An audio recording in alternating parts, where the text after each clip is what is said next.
Inside every neural network, there is a wall of knobs. A large model has over 1 trillion of them, and every answer it gives depends on how they are set. No person could ever tune them. No search could ever try the combinations. And yet, somehow, they get set by one trick so simple it fits in a single sentence. To see the trick, shrink the problem. Here is a model with just 2 knobs. It predicts house prices with a straight line. One knob tilts the line, the other slides it up and down. Right now its guesses are bad, and we can measure exactly how bad by adding up its mistakes on every example. That total is called the loss. Turn a knob and the line moves, and the loss changes. Learning just means finding the knob settings with the smallest loss. Now the key move. Take the 2 knob settings and treat them as coordinates. One east-west, one north-south. Every possible version of the model becomes a single point on a plane. And above each point, plot its loss. Bad settings pile up into hills. Good settings sink into valleys. Somewhere on this landscape is the lowest point, the best model. Learning is now a journey. Walk downhill. But here's the problem with that picture. This map is a fiction. To actually draw it, you would have to test every combination of knobs, the very thing we said is impossible. The model never sees the landscape.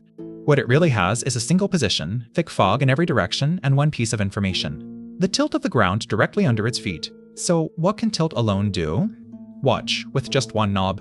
At the model's current setting, calculus hands us the slope of the loss for free, no wandering required.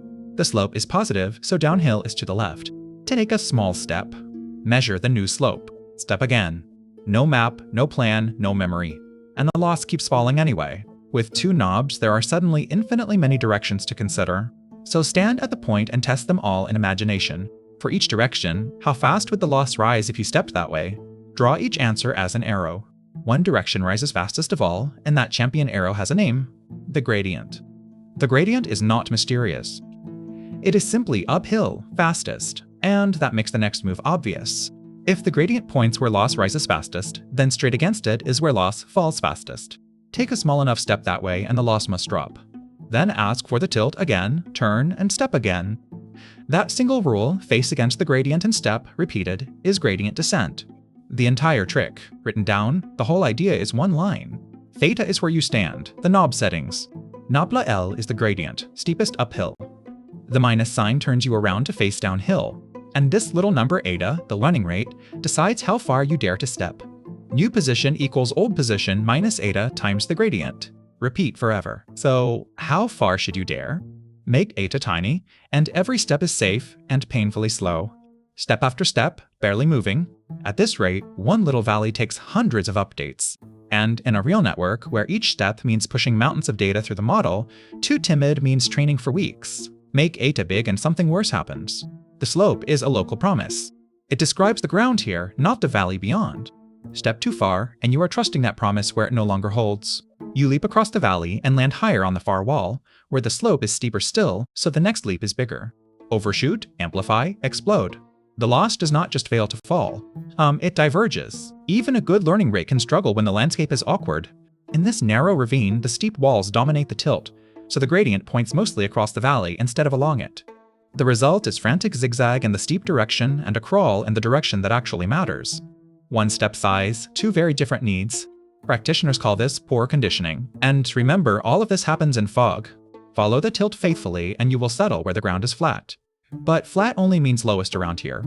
This dip is a local minimum. The far deeper valley beyond stays invisible. Flat spots come in other flavors too. Saddle points, wide plateaus where the tilt fades to almost nothing and progress stalls. Local information comes with local blind spots. Now zoom back out. A real network is not a hiker on a 2-dimensional map. It is a point in a space with 1 trillion axes. But the rule is identical.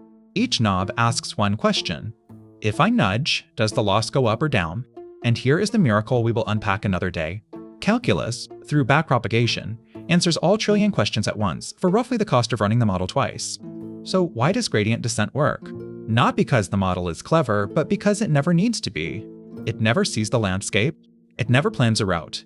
It never knows how far there is to go. It just repeats one local correction.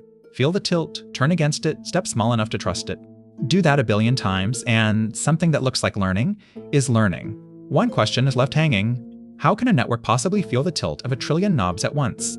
That trick is called backpropagation, and it is the next video.